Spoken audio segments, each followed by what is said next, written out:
Nous sur Canal Algérie pour fêter ensemble cette journée, ce fil rouge et cette date anniversaire 1er novembre 1954, 1er novembre 2025, 71e anniversaire du déclenchement de la glorieuse révolution.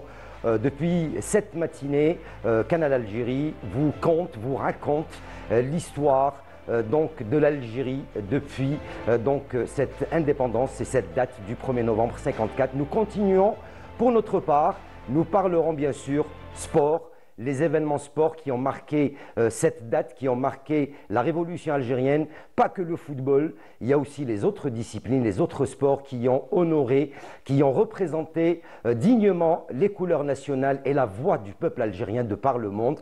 Pour cette occasion, j'aurai le plaisir cet après-midi de vous conter quelques histoires donc, du sport national au travers de l'histoire de l'Algérie, au travers de ses 71 ans d'indépendance. Pour m'accompagner, donc j'ai le plaisir d'avoir à mes côtés un collègue, un historien également, si je peux me permettre, un historien, Mohamed Haouchine. Très heureux de vous retrouver parmi les invités qui seront avec nous cet après-midi. Bonjour. Oui, bonjour Hakim. Véritablement jour d'histoire, jour de gloire. Et il fallait en tout cas rendre un grand hommage à cette glorieuse équipe de football du FLN, à savoir des vedettes du football à l'époque qui évoluaient au championnat de France, qui ont tourné le dos à l'opulence, à la notoriété, n'est-ce pas, pour servir la patrie spontanément. Et ce, bien évidemment, nous aurons le plaisir d'avoir sur ce plateau royal, c'est le cas de le dire, je ne lésine pas sur les mots, notre invité, d'abord Mohamed Maouche, ancien footballeur professionnel au Stade de Reims, ancien joueur de l'équipe du FLN et actuellement président de la fondation du Front de Libération Nationale. Monsieur Maouche, merci d'avoir accepté notre invitation. Ce jour heureux parce que le 1er novembre et ses 71 ans d'indépendance, c'est rien du tout. Voilà. C'était hier. À vos côtés, Haj Mohamed Gouesmi, grande icône de l'athlétisme algérien, qui va nous parler du Shahid Klouch, Hamid Klouch, bien évidemment, mais aussi, j'allais dire, de Habib Glaoui, tout à l'heure, on en reviendra. Lui qui a été champion d'Algérie en cross, spécialiste du fond, entraîneur national durant de nombreuses années. Mohamed Gouesmi, merci d'avoir accepté notre invitation. C'est tout à fait normal. Cette date historique va nous permettre de détailler beaucoup de choses. Et bien évidemment, à côté de vous, je me permets de le faire, bien évidemment, de présenter. Nous avions besoin d'un historien, un journaliste bien connu, il est là, Atman Wadhi, qui est d'ailleurs sur un projet d'écriture d'un livre sur l'équipe du FLN, qui nous fait le plaisir, bien évidemment, de nous apporter des souvenirs et des témoignages. Bienvenue sur ce plateau. Je vous remercie, je suis très honoré d'être présent parmi Ami Mohamed Arbit Wallou fi Amro, c'est Monsieur Gouesmi qui est une icône de l'athlétisme. Ami Mohamed n'est pas présenté, c'est-à-dire ancienne gloire de l'équipe du FLN. Il était parmi le premier groupe d'avril 58. Malheureusement, il a été intercepté. Ensuite, 13 avril. Oui, le 13 avril, il a été intercepté. Et puis, il a retenté une deuxième fois. Il a rejoint cette équipe. Il va nous le rappeler tout en détail. On va en parler longuement. On a 1h15 donc d'émission pour parler longuement. On va essayer de nous rappeler, de nous remémorer tous ces grands noms du sport qui ont donné leur vie pour certains, et puis pour d'autres qui ont laissé leur carrière pour honorer l'appel de l'Algérie pour venir défendre la nation et bien sûr la voix de l'Algérie au travers le monde. Mohamed Haouchine, donc on le disait, Mohamed Maouche qui est également membre fédéral, on le rappellera donc de la Fédération algérienne de football. On rappellera donc et on commencera certainement bien sûr, puisqu'on en parle chaque année, on y revient chaque année, l'équipe du FLN. Peut-être que M. Wadhi nous parlera également des autres équipes nationales parce que ça a commencé bien avant, mais cette équipe du FLN qui reste parmi peut-être l'une des voix qui a le plus porté au travers de toute la planète la voix de l'Algérie malgré les interdictions. Bien évidemment, je crois que c'est parti après le fameux festival mondial de la jeunesse à Moscou à l'époque. Et je pense qu'il est bien placé, Mohamed Maouche, puisqu'il a fait partie du premier noyau, toutes les tractations, des contacts qu'il allait donc effectuer en rapport avec les joueurs qui jouaient à l'époque. Alors ça s'est passé comment les tout débuts, Mohamed Maouche? Oui, merci d'avoir l'invitation. Au tout début de cette épopée de l'équipe UFLN, c'est toute une histoire. Cela a commencé pratiquement à la fin des années 57, lors d'une rencontre fortuite avec Boumzreg et l'Alibi, Allah yarhamoum, Mohamed Boumzreg al-Mokrani. Il faut toujours le souligner. Bon, on a discuté un petit peu, puis bon, moi j'étais à l'époque au bataillon de Joinville avec Mkhloufi. On était champion du monde, donc le football en Argentine. On venait de rentrer, donc le bataillon, c'était bon. Tous les mercredis, je sors pour aller soit dîner au quartier latin, soit aller faire au cinéma, un truc comme ça, voilà. Et c'est là que j'ai rencontré Boumzreg au café Le Départ. Voilà, sans quelques mots, etc. Puis il me dit, tiens, j'ai rendez-vous avec l'Alibi au café du Luxembourg. J'ai dit, ok, il n'y a pas de problème. Mais c'était la fin décembre quoi, de 1957. On arrive au café, bien sûr, Alibi était là, Allah yarhamou. On discute de choses et d'autres, etc. On ne m'a rien dit. Puis on me dit, bon, tous les mercredis, à 18h, on se rend de rendez-vous donc, au café du Luxembourg.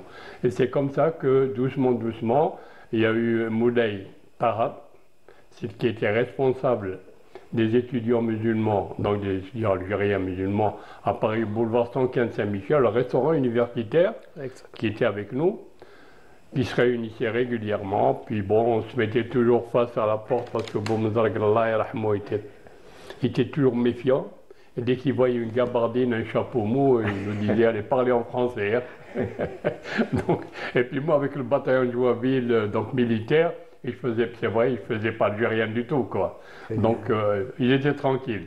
Voilà un petit peu, on a commencé tous les mercredis, on se rencontrait donc au café du Luxembourg. Donc, les premiers contacts, on vous a pas mis au parfum? Absolument rien. Non, le premier contact, rien. Le deuxième, la même chose. Il a fallu attendre au moins 2 mois après pour me dire voilà ce qu'on a. Et entre-temps, Boumzreg et l'Alibi et Bentifour qui était aussi dans le coup. Parce que Bentifour était dans le coup, c'est un grand militant, Bentifour, il avait tout à Nice. Donc les premières dates début 57, c'est début 58 où on a commencé à travailler. Alors là, on m'a, bien sûr... Moi, je voulais revenir également sur cette décision du CCE, bien avant Wathi, qui c'était intelligent d'avoir commencé déjà au départ, bien avant de contacter donc, les joueurs de l'équipe du FLN, bien avant de faire appel à ces jeunes. Un travail était déjà préparé en amont. Je vous remercie. Avant cette équipe du FNN, qui est née en avril 58, il y avait des tentatives de former des équipes. Par exemple, la première équipe qui avait cette expression identitaire, c'était l'équipe d'Afrique du Nord. Lors d'un match caritatif au Parc des Princes, c'était le 7 octobre 1954, c'est-à-dire quelques jours avant le déclenchement de la révolution algérienne. Il y avait un match qui a été initié par le journal L'équipe. La Fédération française de football a pris l'idée, et elle l'a concrétisé. Elle a organisé un match entre l'équipe de France et l'équipe de l'Afrique du Nord. Il y avait des joueurs, je vois la photo qui défile. Il y avait des joueurs de l'époque, Bentifour, Boubker, Zitouni, Meftah, Tête d'Or, le joueur de FC Blida. Il y avait l'Aribi, les 6 Algériens. Les 6 Algériens. Bouchouk et Brahimi. Non, Bouchouk, Ami Mohamed, il a été convoqué par contre en équipe de France. Et il a été convoqué en équipe de France pour affronter ses frères. Alors quelle a été sa réaction? Il a dit, moi je suis dans la mauvaise équipe, je ne joue pas. Il n'a pas joué. Il a refusé de jouer. Ça, c'était la première équipe. C'était un match de sentiment qui s'est terminé par un score de 3-2. L'Afrique du Nord a gagné 3. contre la France. C'était la grande équipe de France. Bentifour, pour l'anecdote, il a joué la Coupe du Monde avec l'équipe de France en 1954 en Suisse. En Suisse, oui. Avant de vous donner la parole, Mohamed Habchin, Monsieur Gouasmi, il n'y avait pas que le football, puisque les autres sports également existaient, même s'ils étaient plus discrets, mais ils étaient quand même là, ils étaient présents. Mais c'est sûr, les autres sports ont toujours existé et ont toujours donné de bons résultats pour le pays. Athlétisme, boxe, bien cyclisme. sûr, On est en train de voir quelques images Oui, derrière bien sûr. qui défilent. Je me souviens toujours que les Algériens ont toujours porté haut les couleurs de leur pays, bien que nous n'étions pas indépendants encore. Mais ils étaient nationalistes exactement comme l'équipe de foot. Comment vous l'avez vécu? Moi j'ai vécu des grands boxeurs, des grands noms de boxeurs de chez moi. Je dis chez moi à l'époque à l'Islam, c'était pas Chlef, les Aboub, les Rahou et les Sefouh.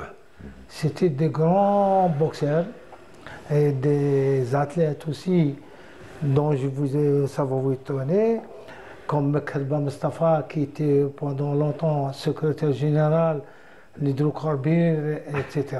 On va y revenir sur les Oui. autres sports plus longuement, mais comment est-ce que vous avez vécu cette création donc, de cette équipe du FLN? Eh ben, Comment est-ce que vous l'avez ressenti? Comment moi, est-ce je que... l'ai ressenti parce que peut-être que j'ai eu de la chance de les avoir côtoyés. Après l'indépendance, je les ai tous côtoyés, les Soukhan, Simaouche, etc. Et Le MEPS. je les ai côtoyés d'une manière extraordinaire au Krebs d'Alger. Voilà, c'était quelque chose d'extraordinaire de vivre avec une équipe qui a plus ou moins, disons, combattu le colonialisme avec un ballon. Je pense que, avant de revenir sur notre frère Mohamed Maouche, qui vient nous raconter un peu comment ça s'est passé à l'époque, la clandestinité, comment ils ont quitté le territoire français, cette fameuse journée du 13 mai, peut-être voir quelques images de l'équipe du FLN. Oui, sur ce fameux départ et cette arrivée, c'était donc en 58, le départ des joueurs. Donc voilà. 15 avril 1958. 58, voilà quelques images donc de la presse, donc déjà étrangère, qui parlait de cette peut-être fuite, on va dire, de ces joueurs. Comment ça s'est passé concrètement? On est en train de voir ces images, donc ces anciens joueurs qui quittent pratiquement, qui partent direction, je pense, la Tunisie. Mohamed Maouche, Balak Wathi également. Comment est-ce que ces moments se vivent? Comment est-ce qu'ils sont, comment dirais-je, pris par la presse étrangère et surtout par l'Algérie? Je vous remercie. Si vous me permettez, je reviens un petit peu en arrière. 2 secondes. Parce qu'il faut une chronologie pour rapidement, comprendre, pour comprendre. Il faut une chronologie à respecter. Après cette équipe de l'équipe d'Afrique du Nord, il y avait la participation aux Jeux de l'amitié de Varsovie, 1955. Il y avait une équipe qui était composée des joueurs de l'USMA, de l'USND et du CCA, qui a été conduite par le maire communiste du syndic qui s'appelait M. Tifo. Et il y avait un groupe artistique et une équipe de football qui a participé au jeu du Festival de la jeunesse de Varsovie.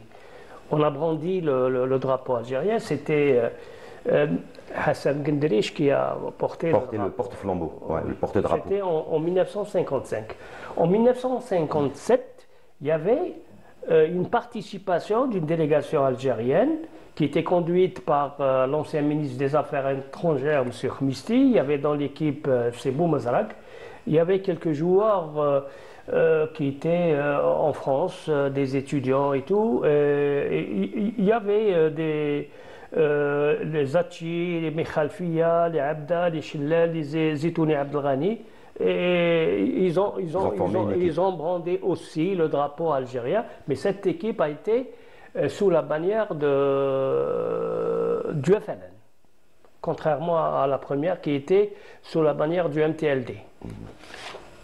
Alors, après ces deux formations, il y a eu la création de l'équipe de l'ALN en Tunisie, qui était composée de quelques joueurs qui opéraient dans le championnat français, tunisien. Zarrar, Kerimo et tout. Et il y avait des militaires qui étaient à la base de l'Est et qui ont été incorporés dans cette équipe et qui a représenté l'Algérie de mai 57 à avril 58. Après cela, je voudrais ajouter quelque chose parce que cette équipe du FLN, c'était une affaire très sérieuse, une affaire politique qui a été pilotée par le CCE, le comité de coordination et d'exécution qui était basé à Tunis et qui a pris la décision. Il a chargé la Fédération de France, qui avait à sa tête M. Omar Ben Daoud, et qui ont demandé à la Fédération de France de contacter les joueurs, les principaux joueurs qui activaient dans le championnat français. Ça, c'est les lectures politiques que j'ai fait, parce que c'est des archives. Et puis, la Fédération de France a chargé Mokrani de contacter les joueurs un à un.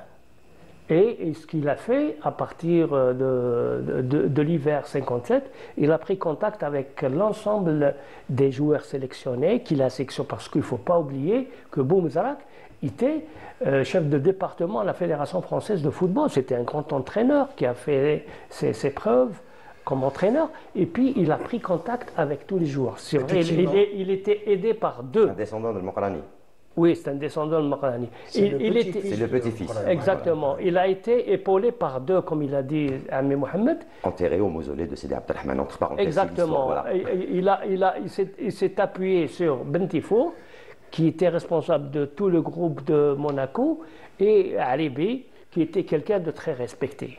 Et également sur M. Maouche et son épouse, voilà, qui est présent avec nous. M. Maouche était contacté par ses responsables, il était contacté, et c'était un très grand joueur, il jouait au Stade de Reims, et puis il était politiquement très engagé, et il a été contacté parmi les premiers. Ami Mohamed était contacté parmi les premiers. Non, transition toute faite, allez. C'est vrai que l'histoire de l'équipe FLN, ça demande beaucoup de temps pour tout raconter exactement. Des heures et des heures, hein, donc... Bon, la première rencontre, c'était avec Boumzrag et l'Alibi et le docteur Moulay. Le docteur Moulay qui a eu, pas l'idée, non, le docteur Moulay a été contacté pour avoir une équipe d'amateurs pour le Festival mondial de la jeunesse communiste 57. à Moscou, 1957. Et c'est comme ça qu'il a contacté d'abord Boumzrag. Boumzrag a contacté l'Alibi, bien sûr, c'est deux compères, et ils sont allés donc à ces Jeux de Moscou. Et au retour de ces Jeux, qui étaient d'ailleurs, ils ont gagné 3 matchs, et Boumzrag a eu, comme on le dit, c'est une idée vraiment extraordinaire. Pourquoi ne pas former une équipe nationale composée de professionnels? Voilà l'idée d'où est partie de Boumzrag à son retour. On disait qu'à l'époque, il est vrai que lancer des équipes, avec l'équipe de la LN, qu'il fallait à un certain moment frapper un grand coup médiatique. C'était important pour la révolution algérienne et faire appel aux joueurs professionnels qui étaient des vedettes du championnat français. Et je pense que votre fugue historique a été d'un coup de main incroyable pour la révolution. Il y avait Zitouni et Mokhloufi qui étaient en équipe de France pour le championnat du monde en 1958. Allez, juste avant de continuer, nous allons écouter tout d'abord le premier sonore donc, dans cette partie donc, de ce fil rouge du 71e anniversaire du déclenchement de la glorieuse révolution avec messieurs Ali Haroun et monsieur Ladlani Taddour qui nous parlent de cette convocation pratiquement et de cette venue de ces joueurs à l'équipe du FLN. La Suisse, puis Tunis, après quoi ils auraient fait là une déclaration publique en disant « Nous, en tant que footballeurs, nous venons mettre nos compétences techniques, nos compétences sportives à la disposition de notre pays. Je peux vous dire que ce départ valait autant que 10 ou 15 ou 20 embuscades.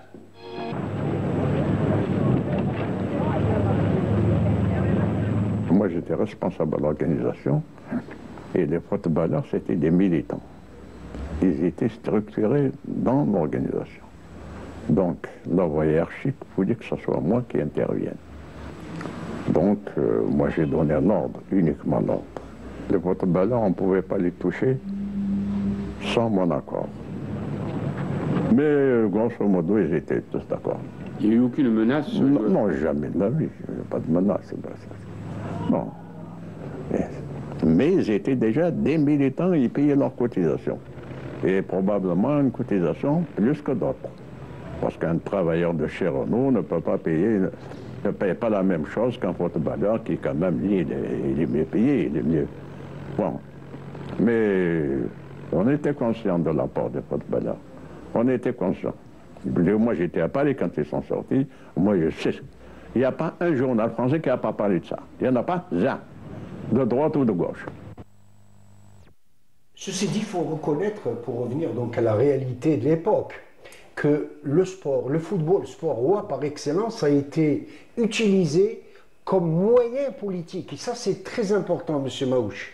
Très, très important, en effet. Oui. En effet, c'est un moyen de combattre, justement, le colonialisme, quoi. Puisque, vous savez, à l'époque, on nous traitait de tous les noms, surtout en Algérie, quoi. Heureusement qu'il y a eu cette équipe et ces joueurs qui ont formé cette glorieuse équipe combattante du FLN, qui a fait parler d'elle pas seulement en Europe, mais dans le monde entier. Et jusqu'à maintenant, il y a beaucoup de journalistes qui viennent nous voir, sont venus d'Argentine, d'Afrique du Sud, d'Australie, pour comprendre et bien sûr écrire l'histoire de l'Algérie combattante. Dites-nous deux mots sur ce coup médiatique du 13 mai 1958, quand toute la France a appris la fuite des footballeurs étrangers, des footballeurs algériens. Ben, la presse entière, il n'y avait pas que l'équipe, tous les journaux français, les radios, les machins, la télévision, la même chose, on parlait du départ de ces joueurs, quoi. C'était quelque chose d'extraordinaire, c'est un fait de guerre, quoi. Parce qu'on était en guerre, il faut le reconnaître. Hein? Moi, je dirais que cet objectif a été tracé par les politiques, c'est-à-dire comment faire un grand éclat médiatique. Alors, la date a été bien choisie, c'était à 2 mois, c'était mois de juin, la Coupe du Monde de football. Il y avait quelques Algériens qui étaient sélectionnés, notamment Zitouni Mustafa et Rachid Bkhloufi. Et Ben Tifo qui était dans les 40, présélectionné. Il était. Moi j'étais dans les 40, la même chose. Même Mohamed était dans les 40. C'était bien calculé. Il a fallu choisir des joueurs de qualité. Par exemple, Ben Tifo, Zitouni, Mkhloufi, Boubacar et compagnie, et tout le monde. C'était des joueurs surtout. Brahimi qui était international français aussi. Surtout que ça s'est préparé en 4 vagues, on va y revenir très rapidement puisqu'on va d'abord écouter la réaction donc d'abord de la presse française sur cette fuite des joueurs algériens qui évoluaient en France, à l'étranger. Pour certains d'entre eux, des joueurs qui étaient donc très demandés, hein, sur lesquels on comptait énormément. On écoute ce petit extrait et je reviens vers vous pour parler donc des fameuses 4 vagues pour la préparation de cette équipe du FLN, mais également pour donner la parole à M. Gouesmi, lui qui était ici en Algérie, ce qu'il en pensait par rapport à toute cette bataille médiatique autour de ces joueurs qui sont partis. On écoute l'extrait et on se retrouve. Actualité de midi, une émission de Jean Calvel, Paul-Louis Mignon et Maurice Hutin.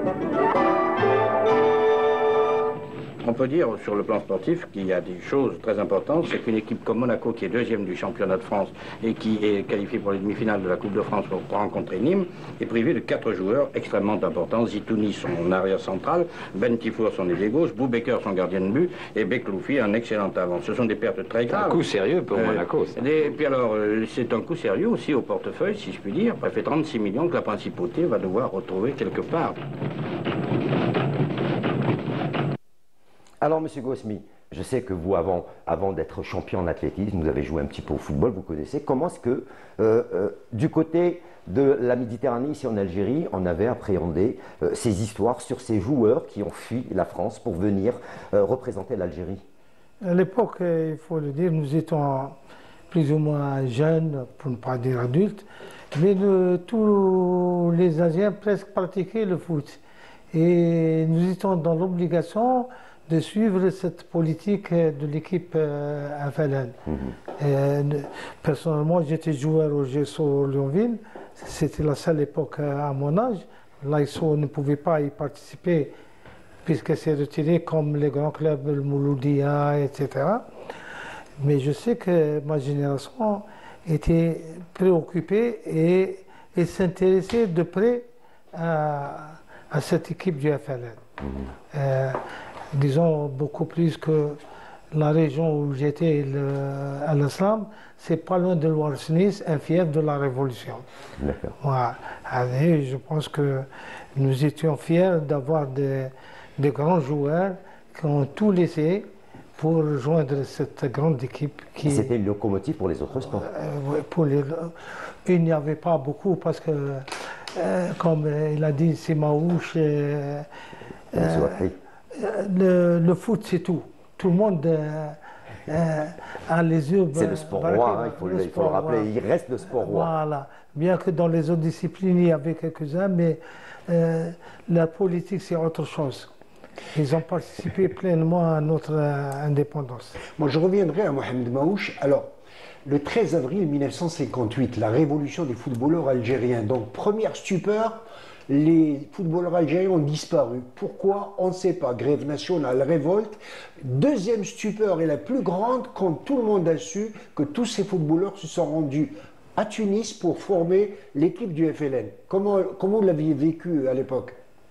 Mais en effet, bon, à l'époque, comme nous étions 5 responsables, il y avait donc le docteur Moulay, il y avait l'Alibi, il y avait Ben Tifour, Boumdrag et moi-même. Voilà l'organisation. Malheureusement, j'ai été arrêté. Arrêté par... Bon, il y a eu un accident de Mkhloufi au cours d'un match Saint-Étienne-Béziers. Il y a eu un retard. Moi, je pense que j'attendais tout le monde à Lausanne. J'étais déjà en Suisse et j'étais militaire. Donc, j'étais déjà déserteur. Oui. J'étais obligé de revenir en France pour voir ce qui se passait. À l'époque, il n'y avait pas de téléphone, il n'y avait pas de portable. Absolument, on ne pouvait pas le savoir. Même le téléphone, il fallait passer par la poste, etc. etc. Bon, bref, je retourne en France. Je retourne, donc j'arrive à la gare du Nord. Je sors et puis je vois un kiosque et je vois l'équipe. 10 joueurs algériens sont arrivés à Tunis. Le militaire, parce que j'étais militaire à l'époque avec Mkhloufi, le militaire, le Maouche, introuvable. Donc moi, tout de suite après, j'ai réfléchi, je vais voir un gars de la gare thématique, un chef de gare ou là, je sais pas quoi. Je lui ai dit, est-ce qu'il n'y a pas un train qui passe sur la Suisse? Il me dit, vous avez un train qui passe tout de suite, mais d'une autre gare, la gare de l'Est. Il fallait aller très très vite, j'ai pris le train presque en marche, mais j'arrive donc dans direction la Suisse. La Suisse, Bâle. Direction Bâle. Donc j'arrive à Saint-Louis, c'est la frontière. Les portières se ferment, il y a un policier et un douanier qui montent et puis ils font la jonction. Passeport, bien sûr, rien à déclarer. Puis ils arrivent vers moi, je dis rien à déclarer, le douanier, passeport s'il vous plaît. Je dis voilà, j'ai fait ça seulement. Voilà. Ça a duré 10 secondes. Hein. Oui. Il a ouvert le passeport, je me suis retrouvé. Voilà. Donc j'ai passé 3 jours à Saint-Louis à la gendarmerie. De là, ils m'ont muté à la prison de Versailles. De la prison de Versailles pendant 15 jours. Ensuite, ils m'ont muté à Dreux. Chamonix aussi? Au premier RIC. Enfin. Chamonix? Comment? À Chamonix aussi? Non, après. Après. Justement, et puis après, bon, je retourne, je m'excuse, je retourne au bataillon Joinville. au bataillon de Joinville pendant 24 heures, tout le monde était content, etc. Bon, moi j'étais malheureux. Bon, on vient, on me met la même chose dans une 203, on me met dans un train fermé. Bon.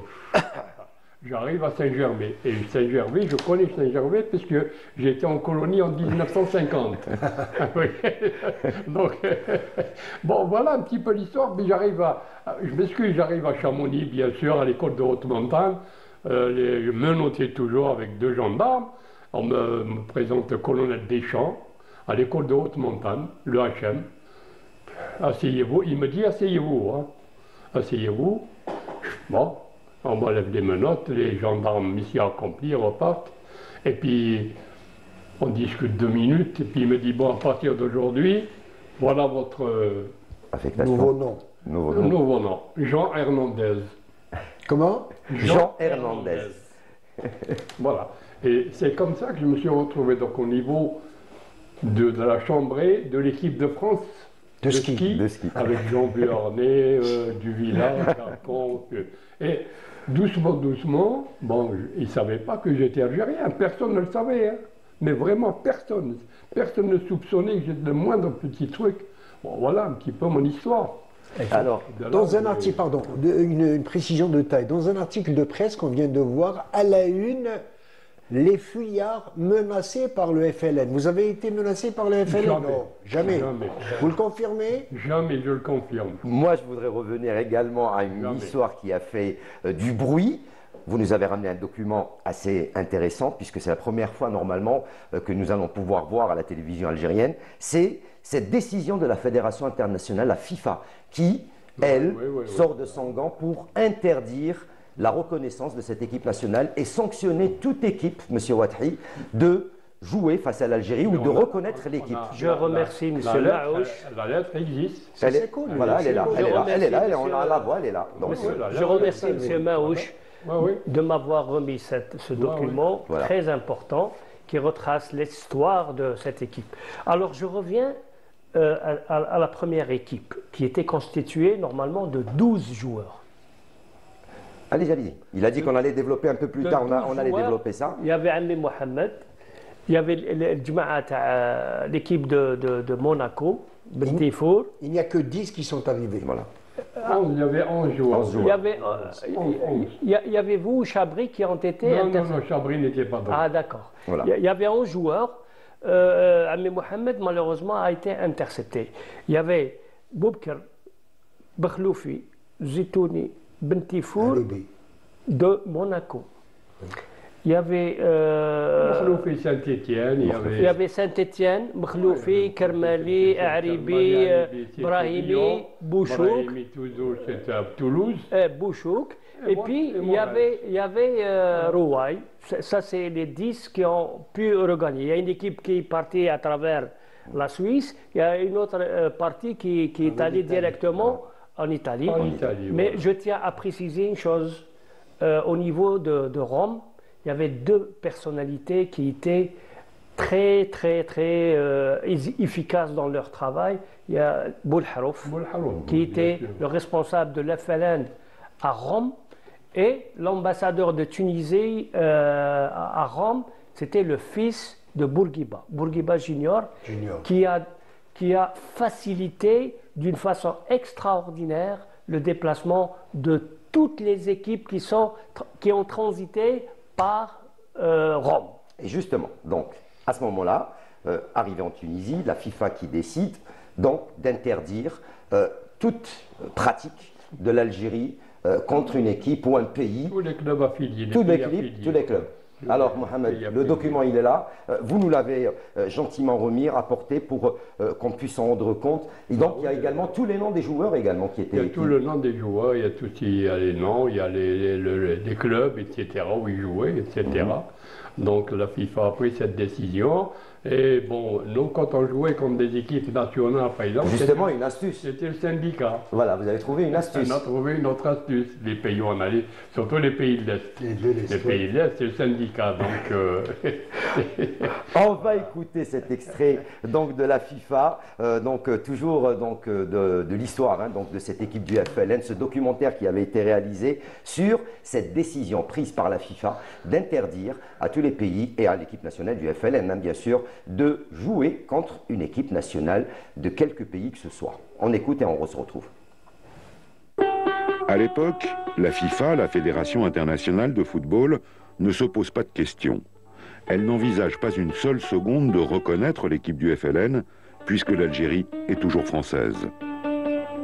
La FIFA va même plus loin, elle menace d'exclusion tous les pays qui recevraient officiellement l'équipe du FLN. La France, membre influent de la fédération, est ravie. Mais d'autres pays membres, les non-alignés ou ceux du bloc de l'Est, sont bien ennuyés. Comment tendre la main aux footballeurs du FLN sans se faire exclure ? Voilà donc pour ce qui concerne cette décision de la FIFA, mais qui n'a pas empêché bien sûr l'équipe nationale du FLN de jouer et de faire valoir ses compétences hein, sur le terrain par rapport aux autres pays. On va continuer, mais on va parler également certains joueurs qui eux étaient à la une, hein, à l'image tout à l'heure vous en avez parlé de donc Monsieur Zitouni, mais d'autres joueurs qui sont partis. On va écouter un des ténors, hein, pratiquement un des meilleurs joueurs hein, qui avait pratiquement qualifié la France à la Coupe du Monde et qui a fui, qui a répondu présent à l'appel de cette équipe du FLN. On écoute M. Zitouni et on se retrouve.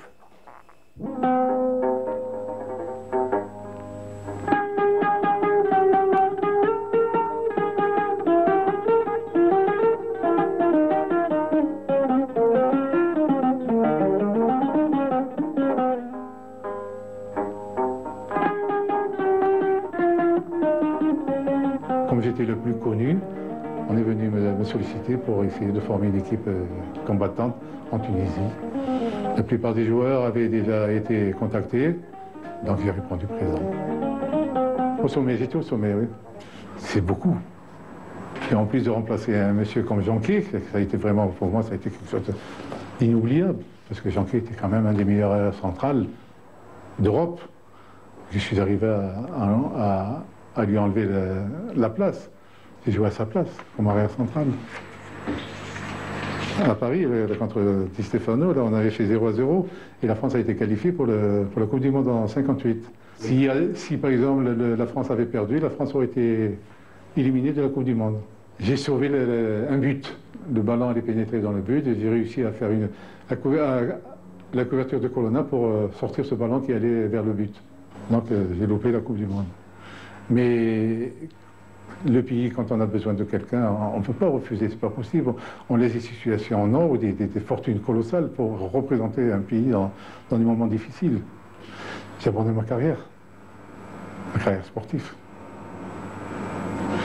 Ma carrière sportive, et puis j'avais quand même une carrière footballistique professionnelle intéressante. De pouvoir jouer à l'étranger, de pouvoir faire la Coupe du Monde en 58. Voilà, donc Mostafa Zitouni, Allah yarhamou, Mohamed, vous étiez à son enterrement, vous êtes parti à son enterrement, un monsieur qui a laissé, peut-être, il a accepté, dès qu'on l'a appelé, il a accepté de venir à cette équipe du FLN. Oui, il a accepté tout de suite, parce que personne... Bon, il n'était pas tout seul, hein, mais bon, c'était pas le seul. Il n'était pas tout seul, parce qu'il y avait plusieurs joueurs qui, spontanément, quoi. Courtisé par le Grand Real, hein, dit-on dans l'oreillette. Le Real de Madrid, je sais, j'ai vu le match, donc j'ai assisté au match France-Espagne, et c'est lui qui a sauvé la France, c'est lui qui a qualifié pratiquement la France. On va sauver sur la ligne. Que Di Stefano, à Madrid, lors d'une rencontre de l'équipe FLN se rendait dans les pays de l'Est, et le Real de Madrid devait jouer en Italie. Donc ils se sont rencontrés, et Bernabéu et même l'entraîneur, ils ont encore sollicité Mostafa Zitouni pour venir au Real. Galoum, je joue dans la meilleure équipe du monde. Je ne peux pas venir au Real. Hawchin. Oui, effectivement, voilà. C'est bien dit, bien rappelé de la part de notre ami Mohamed Maouch. Vous imaginez ce qu'il a laissé Mostafa Zitouni pour l'amour de la patrie. Il touchait 160 000 francs à l'époque, c'était de l'argent, Mohamed. C'était de l'argent. Et Coupe du Monde. Il pouvait aller en Coupe du Monde 2 mois après. Il était titulaire de l'équipe de France, s'il vous plaît. Et il a été convoité par l'équipe du stade le Real Madrid, où le président Bernabéu, dans le stade de Madrid, porte le nom aujourd'hui. Il lui a proposé, il a dit, je vous propose de jouer dans le plus grand club du monde. Et Mustapha Zitouni a répondu spontanément, oui, j'ai un autre projet, je risque de jouer dans la plus grande équipe du monde. Il avait déjà dans l'esprit et dans le cœur l'équipe du FLN. L'équipe du FLN, en effet. Voilà. Alors, d'autres personnes également parlent de cette équipe du FLN, à savoir M. Zouba, que tout le monde connaît, et M. Amara également, Rabbi Arhamahum, donc, qui parlent de cette équipe du FLN, deux grands noms du football, deux personnalités qui ont énormément apporté au football algérien. On les écoute et on se retrouve. L'Est ont eu l'astuce de dire, au lieu que ce soit leur équipe nationale, de dire c'est de telle usine, Tractor, qu'on rencontrait, au lieu de dire l'équipe nationale bulgare ou autre chose, c'était le nom de certaines entreprises qu'ils avaient ou certaines sociétés. Alors ça passait sous silence, et donc ces clubs n'étaient pas sanctionnés quand ils participaient en Coupe du Monde, dans les éliminatoires. La grande vie a commencé, la grande étape a commencé de la part de Tunisie, et là, on a côtoyé des rois, des présidents de république, on a côtoyé des peuples.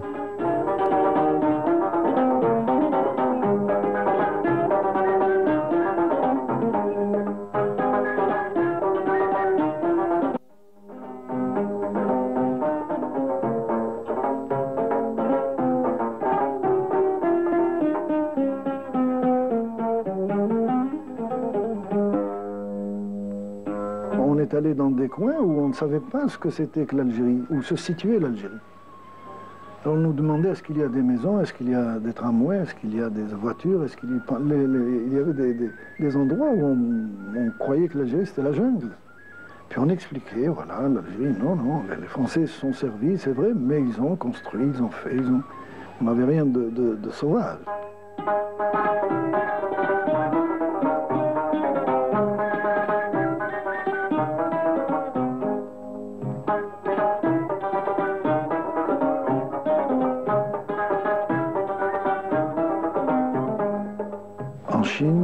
Nous sommes arrivés en tenue occidentale et ils nous ont rien dit. Mais ils nous avaient mis les ustensiles, la fourchette, le couteau, etc., mais à côté, les baguettes. Et puis, de nous-mêmes, nous nous sommes mis nous nous sommes habillés comme eux, en bleu. Vous avez vu la tenue bleue, la casquette, et on leur a demandé la tenue bleue, et nous avons commencé à manger avec pour leur faire plaisir, pour leur montrer que bon, l'Occident c'est une chose, mais c'est surtout vous et puis c'était un pays qui nous a beaucoup aidés. Moi je reviens à l'historien, à Othman Wathi. Quand on entend comme ça ces anecdotes, ces histoires, cette vie peut-être de ces athlètes, de ces joueurs, que ce soit les footballeurs ou même, tout à l'heure on en parlera encore avec M. Gouasmi, sur ces athlètes sur lesquels on peut écrire des heures et des heures, on peut remplir des bibliothèques avec ces histoires, ce vécu et bien sûr ces anecdotes surtout, parce qu'il y a des anecdotes que les gens ne connaissent pas. Exactement. Tous ces joueurs ont eu un grand parcours footballistique en tant que joueurs, en tant qu'internationaux et en tant qu'entraîneurs après l'indépendance. On est en train de voir M. Maboucha, il est en train de remettre en place l'histoire, précieusement. Ils ont encadré tout le football algérien post-indépendance. Moi, je voudrais seulement revenir succinctement à la constitution de cette équipe. Je dis que cette équipe s'est constituée en 4 vagues. Alors on a parlé de la première vague. La deuxième vague, c'était en juillet 58. Il y a un deuxième groupe qui a rejoint cette équipe. C'était Zouba, Mazouza, Soukan Abdelrahman et Mohamed, Ibrir Smaïn Di Omar et Bouchache Sherif. Ils ont rejoint la deuxième équipe en juillet 1958. Ensuite, il y a eu un troisième ralliement. Je ne dirais pas fuite, parce que c'est un mot un peu qui ne passe pas très bien. Je dirais ralliement. Il faut savoir que ces joueurs, ils étaient encadrés politiquement, c'était des militants. Avant tout. Avant tout, c'était des militants, ils cotisaient. Ils étaient encadrés par la Fédération de France. Ce n'était pas comme ça qu'on les a choisis. Alors, le temps nous est imparti, le temps de parler également d'autres sports aussi, puisque l'athlétisme faisait partie, les athlètes, les coureurs, à l'image de Allah yarhamou Klouch, à l'image d'autres athlètes qui, eux aussi, Monsieur Gouasmi, emportaient haut et fort les couleurs en racontant l'histoire de l'Algérie par leurs pratiques sportives. Et ils ont été champions, et vous-même, vous étiez champion. L'athlétisme et les autres disciplines aussi, ils ont contribué. Mais pas autant comme le sport roi, de ce qu'on est. Mais ils étaient là, quand même. Ils étaient là. Et n'oubliez pas que le sport roi était...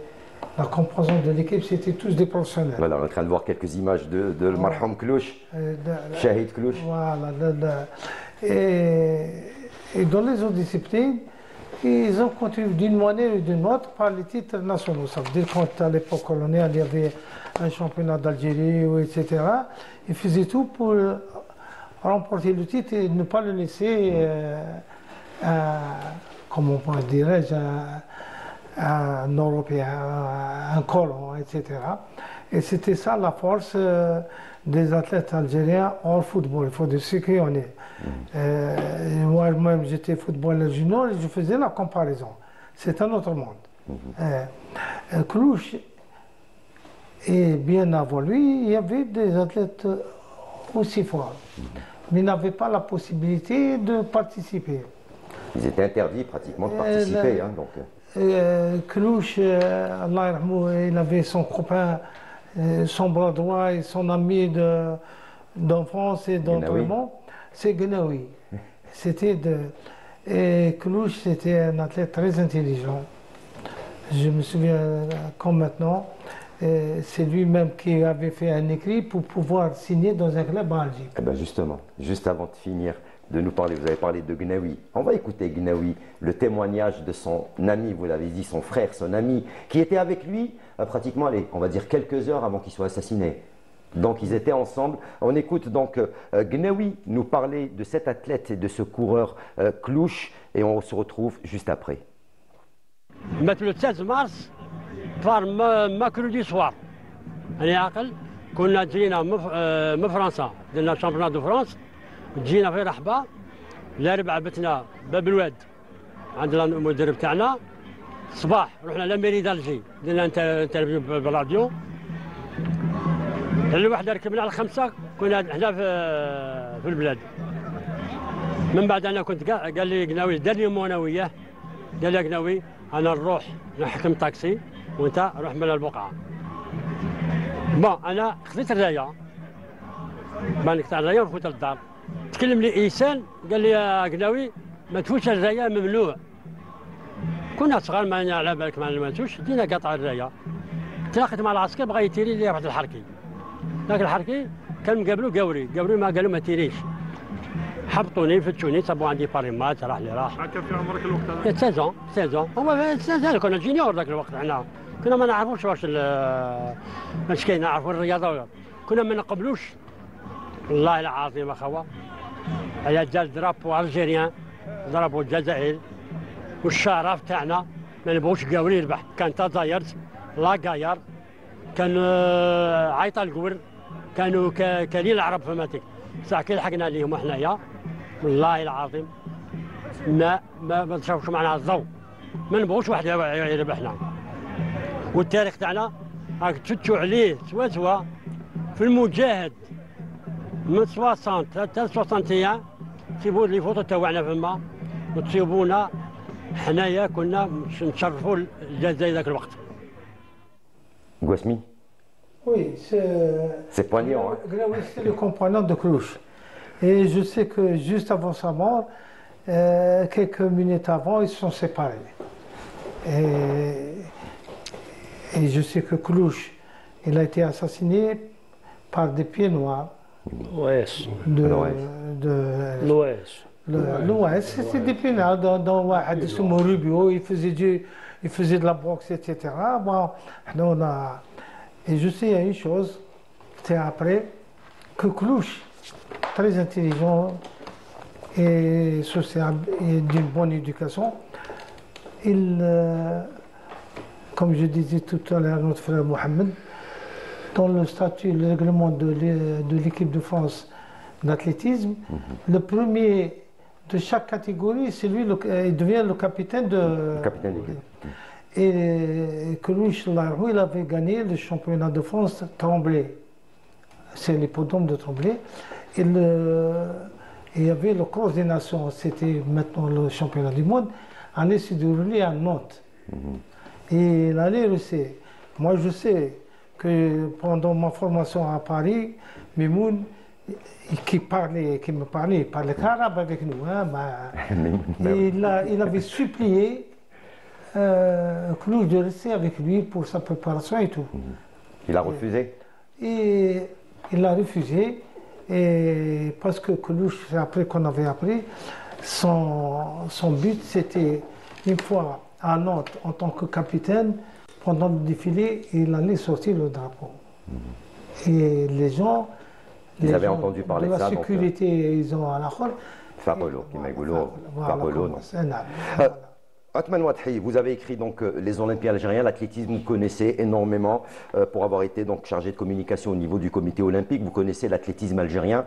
Les anciens athlètes également, eux, ont été très très présents, même si c'était discrètement, mais ils étaient quand même présents. On en avait parlé tout à l'heure, hein, il y avait la boxe, il y avait le cyclisme, mais l'athlétisme, c'est là où on était également très très fort. On était très fort. Le football, c'est un phénomène de société. De société, voilà. Donc. Alors, les sports qui étaient très suivis par les populations algériennes, c'était le cyclisme, la boxe et l'athlétisme. L'athlétisme, on a eu la chance d'avoir des grands champions. On a eu Bouguerel Ouafi, qui était 7e aux Jeux Olympiques de 24, qui était champion olympique aux Jeux Olympiques d'Amsterdam, au marathon. On avait Kasha Mimoun, qui était l'Ouafi était de Beskra, et Djellal, et Kasha Mimoun, il est de Tler, de Sidi Bel Abbas, et qui était 4 fois médaillé olympique, dont une en or. C'est un grandissime champion. Alors, ces athlètes ont été exploité sportivement par le colonisateur et il a enrichi son palmarès grâce à ces athlètes. Et Kasha Mimoun a été malheureusement très exploité politiquement par De Gaulle. Très rapidement, Hawchin également, il ne reste pas beaucoup de temps. Oui, j'ai beaucoup de respect, beaucoup d'estime aussi pour les crossmen, les athlètes, mais comme l'a dit notre ami Othman Wadhi, le football était un phénomène spécial, et que le fait que la révolution algérienne soit véhiculée par l'image de ces hommes, ils étaient beaux, ils avaient de la stature. C'est ça le football, en tant que phénomène, ils étaient beaux sur les terrains, en dehors du terrain, dans les cérémonies officielles, ils ont représenté dignement cette grande révolution que fut la révolution algérienne. Nous, on va finir parce que bon, c'est vrai que nous avons ici une icône peut-être du football, un des anciens de cette équipe du FLN. Moi, j'ai une photo ici, ça fait plaisir, je ne sais pas si on peut zoomer là-dessus. C'est un véhicule qui vous tient à cœur, que vous êtes en train de restaurer, qui vous tient à cœur, qui vous a suivi hein, depuis, on va dire, allez, depuis 57-58. Ce véhicule, ben avant, peut-être. Non, depuis 1960. Voilà. Depuis 1960. Donc, c'est un souvenir qui vous tient à cœur, que vous protégez comme l'image de cette équipe du FLN. Ça fait partie. C'est une voiture qui fait partie justement de cette histoire, de cette équipe du FLN, puisque cette voiture-là, avec ma défunte femme, qui était une grande militante, et tout le monde le sait, qui était la secrétaire de Maître Ben Abdallah, et bon, on l'a pratiquement pas volé, mais presque. Est-ce qu'il ne faut pas associer, Mohamed Maouche, toutes vos épouses qui ont accompagné leur mari dans cette mission historique, elles ont quand même leur part d'héroïne. Les dames aussi étaient présentes. La plupart étaient des Françaises. Hein. Oui. Étaient des étrangères. On était comme il y avait Boubkel, moi-même et Khadr Bkhloufi. qui étaient mariés à des Algériennes. Oui. Mais la plupart étaient mariés, puis Mkhloufi, par la suite, bien sûr, bien plus tard. Il s'est marié avec une Tunisienne. Mais sinon, la plupart des footballeurs étaient mariés à des Européens. Ils ont eu beaucoup de mérite à vous suivre. Ils ont suivi leur mari. Allez, pour finir, je vais rester avec vous. 71 ans après, que signifie pour vous aujourd'hui ce 1er novembre et quel est le message que vous transmettez à toute cette jeunesse algérienne? Oui. Monsieur Maouche. Il y a beaucoup de messages qu'on peut transmettre à notre jeunesse. Notre jeunesse est pressée. Hein, elle veut tout de suite. C'est la technologie, hein, c'est tout à fait normal, hein, il faut aller vite. C'est normal, on veut bien sûr, mais enfin, il faut travailler, il faut voir loin, il faut voir l'avenir. Parce qu'il y a tout ce qu'il faut, on a absolument tout en Algérie pour réussir. Hein, les jeunes ont tout, absolument tout. L'État ne lésine absolument avec rien du tout. Maintenant, c'est à ces jeunes de se prendre en charge. Les familles, les éducateurs, que ce soit dans le sport, dans toute discipline confondue, les éducateurs surtout, c'est à eux de faire ce travail. Votre sacrifice et celui de vos collègues doit servir d'exemple à cette jeunesse. Absolument, absolument, absolument. Gouasmi, vous aussi? Moi aussi, Anna, je voulais uniquement compléter avec mon ami concernant les athlètes qui ont été, disons, chouhada, des grands athlètes qui ont fait gagner la France au championnat Course des Nations, les frères Labadi, le Khallouf, dont le nom porte son Ammar, et Ruibi, qui a été... Ruibi, qui a été le lièvre de Ali Attacha Mimoun, quand il a battu le record de France et le record du monde de l'air et 20 km au stade municipal de la NASA. Mohamed Gouasmi, puisqu'on parle du challenge international Ahmed Klouch, il faut rappeler qu'il y a aussi un challenge international qui s'appelle Saïd Cherdiou. Saïd Cherdiou a été un grand crossman en Kabylie à Tizi Ouzou, un ancien Moussebel qui a travaillé pour le FLN, on pouvait le citer ce soir. Je n'ai pas terminé. C'est long, hein, c'est long. Cherdioui, Haj Mishkel, dont son frère Ali Mishkel porte le nom d'une rue juste à côté de le grand acteur qui a été juif, qui a été enterré à Boulourine, c'est juste à côté. Cherdioui, c'est un grand monsieur. Je le connais grâce à Dieu, à lui, Mishkel et ses chouhada. Aujourd'hui, l'athlétisme, l'Algérie a eu ses médailles d'or et ses records du monde et champion du monde dans l'athlétisme. Voilà. Messieurs, voilà donc, merci Wathi de nous avoir un petit peu éclairé. C'est vrai que, je le disais, il nous faut des heures et des heures et des heures pour parler de cette histoire du sport algérien au travers des décennies, des années. Donc le sport algérien qui reste quand même parmi les porte-flambeaux et de la voix de l'Algérie au travers du temps. En 30 secondes, très rapidement. Je voudrais ajouter en 30 secondes, le ralliement n'était pas une opération très simpliste parce qu'il y avait l'armée française, il y avait la mer Rouge, il y avait les services de sécurité français qui guettaient tous ces mouvements et malgré cela, l'organisation de la Fédération de France a fait un travail extraordinaire. Allez, on y reviendra, on en reparlera. Merci messieurs d'avoir été avec nous. C'est très intéressant de parler avec vous de sport et d'histoire surtout, l'histoire de nos aïeux, l'histoire des chouhada, des martyrs de l'Algérie dans le domaine du sportif. Haouchine, merci. Wathi, merci. Oui, je voudrais remercier en tous les cas, au nom du service des sports de Canal Algérie, que tous ses amis aient honoré notre rendez-vous en cette journée historique du 1er novembre. Monsieur Gouasmi, merci d'avoir été avec nous. Merci bien. Et très rapidement. J'aimerais bien, très rapidement, pour son histoire, de compléter tout ce qui a été fait avant l'indépendance. Un gars, un ancien athlète, Gharnaté Douran, qui a été finaliste au 4x4 aux Jeux Olympiques avec la France. Il faut citer ces anciens. On leur consacrera bien sûr, si on le peut, un numéro spécial et on reviendra. Monsieur Maouche, c'est toujours un plaisir. On se 1er novembre, tout ce qu'on peut dire, Voilà, merci à vous messieurs. Dans quelques instants, la suite de ce fil rouge qui, on vous le rappelle, va continuer jusqu'à minuit sur Canal Algérie. Dans quelques instants, 3 minutes, un martyr, un documentaire, enfin plusieurs séries de documentaires, petits documentaires de 3 minutes préparés par notre ami Hamid Rbouh, rassemblés en 22 minutes. Je vous remercie de nous avoir reçus chez vous. Encore une fois, un joyeux anniversaire à tous les Algériens, à l'Algérie, pour ce 71e anniversaire du déclenchement de la glorieuse révolution. Merci à vous de nous avoir prêté attention. La suite de ce fil rouge continue.